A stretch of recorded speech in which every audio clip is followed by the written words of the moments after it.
Hi மக்களே, நம்ம வந்து இன்றைக்கி இட்லி சாப்பிட போகிறோம். காலையில் இட்லி கூட்டுக்கு பிரண்டை தொக்கு ஒரு 2 ஸ்பூன் எடுத்து வச்சு பிரண்டை தொக்கு, கொஞ்சோட இட்லி பொடி வந்து பிரண்டை இட்லி பொடி. இது வந்து கை கால் மூட்டு வலி, பசியை நல்லா தூண்டும், சுகருக்கும் நல்லது. வயசானவங்க கை கால் உளைச்சல், இந்த மூட்டு வலி இந்த மாதிரிலாம் இருக்குல்ல, அவங்களுக்குலாம் ரொம்ப நல்லது பார்த்துக்குங்க.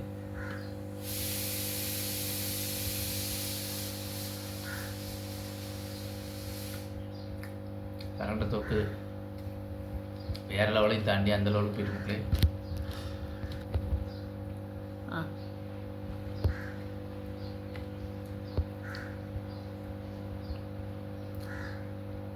வீடியோ பிடிச்சிருந்தா லைக் பண்ணுங்கள், ஷேர் பண்ணுங்கள், சப்ஸ்கிரைப் பண்ணுங்கள். அப்படியே போகிற போக்கில் அப்படியே பெல் ஐக்கானையும் தட்டி விட்டு போயிருக்கேன்.